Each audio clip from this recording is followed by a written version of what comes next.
Given the importance of public safety and personal privacy, Europe and the United States should forge new transatlantic legal rules that will better enable law enforcement with appropriate safeguards to obtain information needed for lawful investigations across borders. There is an existing foundation on which to build, including the Council of Europe Convention on Cybercrime and the EU-US Mutual Legal Assistance Treaty. We have the opportunity to construct new rules based on 5 principles, and let me describe each one of them briefly. First, we need new legal rules that will enable the authorities in proper circumstances in one country to serve an order on a data center operator in another, pursuant to rules that ensure respect for people's rights. These should require that the government issuing the order simultaneously notify the government in the country of the residence of the service provider or the user, so it's aware of the law enforcement activity that in effect is taking place within its border.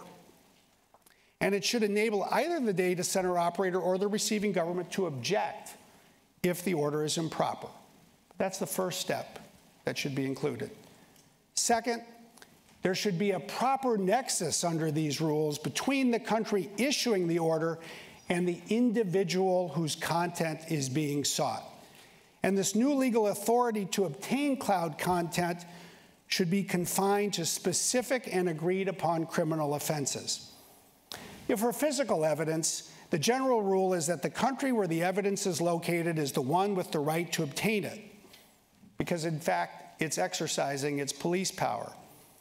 But an agreement governing cloud computing and content might extend this or focus instead on the nationality or residency of the individual whose content is being obtained.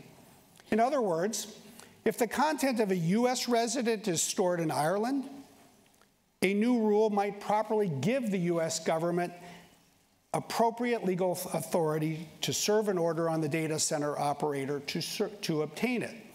Similarly, if a French resident's data is stored in the United States, it could give the French government the ability to do the same thing. And yet the rule would not apply when the nationality of the user is from a different place. Third, we need a clear standard for issuance of an order. In order to ensure that citizens' privacy rights are respected, there needs to be a required minimum showing that the investigating authority must make in order to obtain the disclosure of content. While countries have somewhat differing legal traditions, the countries across the Atlantic share a general principle that focuses law enforcement authority on individuals who are suspected of engaging in criminal conduct. In the US, to obtain users' content, the law focuses on requiring probable cause. In other words, the belief that an individual has committed a crime or possesses evidence of a specific crime.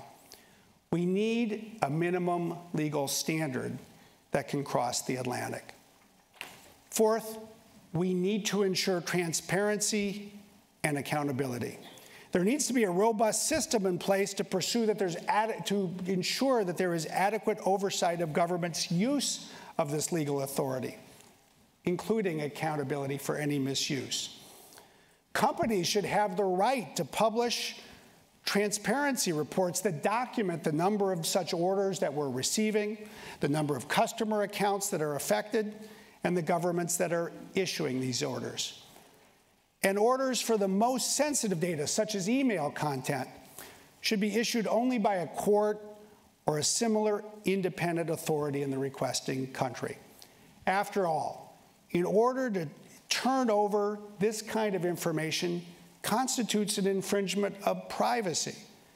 It's therefore appropriate that in almost all circumstances, this fundamental right should be infringed only by an independent judgment, such as by a magistrate or a neutral authority, that the information needed is justified based on the facts known at the time.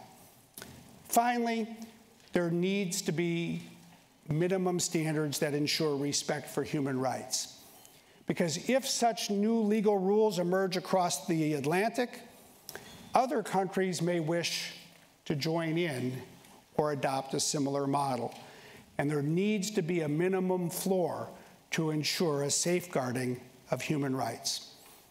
But if you put these 5 principles together, the ability to access data from a data center operator pursuant to legal order, the assurance that there's a nexus between the requesting country and the individual whose content is affected, the assurance of a clear standard such as probable cause, the inclusion of transparency and accountability, and finally, respect for human rights, one can in fact fashion legal rules that will address public safety and ensure strong protection of privacy at the same time.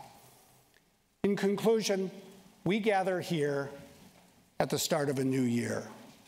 It's a new year that has already highlighted the challenges of a new technology era, and it needs to become a new year in which we forge new solutions. This needs to be a year in which we make more progress modernizing the law.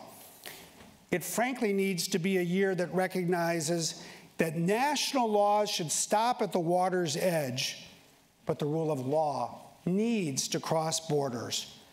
This needs to become a year in which we recognize that while there are tensions between public safety and personal privacy, there are also new opportunities for these fundamental values to move forward together. The key is to recognize that we not only have shared values, but shared legal processes and traditions that can span the Atlantic. And a new legal bridge across the Atlantic can make all of this stronger.